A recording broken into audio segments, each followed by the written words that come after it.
Okay, so today we're going to talk about some hidden sins that was just found on this car, and got to back up a little bit to tell the story of this car. A lot of the work on the frame and fuel lines and that type of thing was probably done in the neighborhood of 20 to 25 years ago.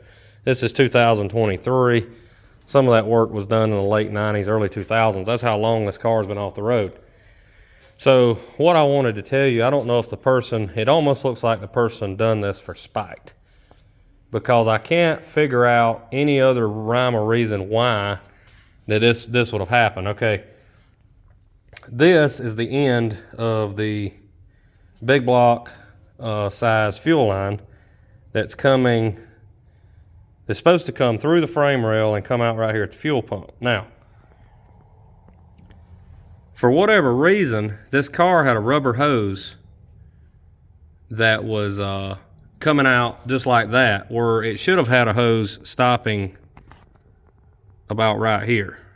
And then you'd see the metal line sticking out. And I'm going to explain why it's still this way and why I had to do it the way I've had to do it because of previous nonsense. So this clearly was cut at some point. All right, they put a rubber hose and clamp on this line that wasn't even tight, or not tight enough. And after 20 years of being sitting around dry rotted, and got, basically, I'm gonna get under the car here and I'm gonna show you where the clamp was on the hose. So basically, now you can see how I've repaired this. I've cut that off. I've ran a rubber hose through the frame to come out. If it's never easy to be replaced, it's going to be an aggravation, but it can be fished through there. I did it in about 7 or 8 minutes. Clamped here so you can get to a repair area.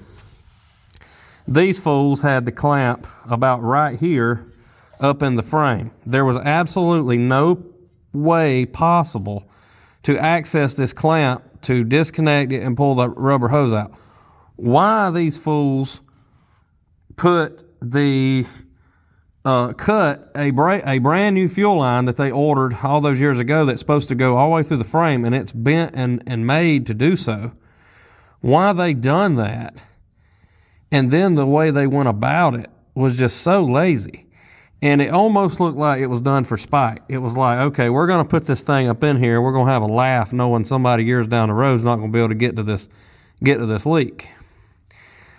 So that's what I ran into. And of course it was leaking. So I've had the car running for a few seconds. I also want to talk about another sin that I found that was a recent sin. And someone got screwed over. And we'll go back up to the top to talk about that. But that's just the crazy stuff you run into. Also, another thing I've talked about on this car was how the lower control arm, these need to be cleaned up and painted on the bottom because they've both been replaced. How the lower control arm was cracked, and they just put new bushings and ball joints in it and let it go anyway.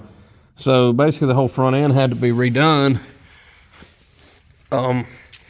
And I want to talk about the carburetor situation.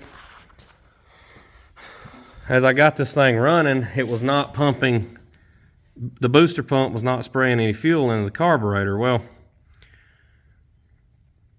for whatever reason, we had fuel up here. Even with the leak, it still was pumping plenty of gas.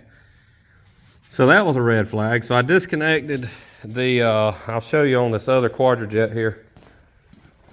I'm trying to make this video kind of short and not have to edit it a bunch. Tried to make this, this is the carb, an extra carb here that actually was on the engine when I got the car, but he went ahead and brought me the correct one to put on it. So basically, what had happened was there was no fuel going into the, in case you're not familiar, this is the booster pump on a Quadrajet carburetor, and when I was doing this, it was not spraying any fuel out of the primary jets.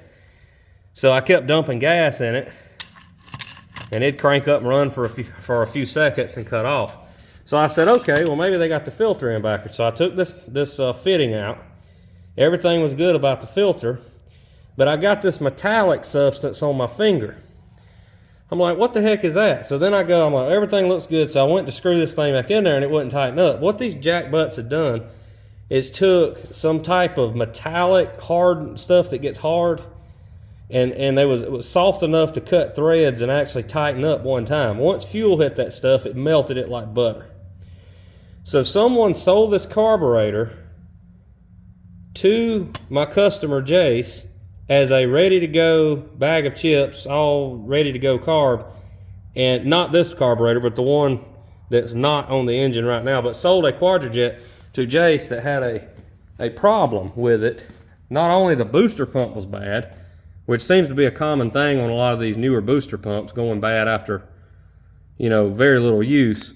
Not only did they do that, they had basically rigged it just to basically sell it. Now, I don't know if the person this guy bought this carb from knew about this, or if the person he got it from screwed him over too, and the guy just never used it, so he never known. It could have just been an honest mistake on the seller's part, but still, someone screwed somebody and knew they were doing it.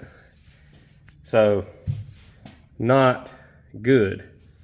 So, just want to discuss a few of the hidden issues that we've already discovered. Everything else is shaping up on this thing. We got the correct pulley now. We got the belts on here, they're tight. These Allen Grove or Vintage Air Steely's brackets are both basically the same.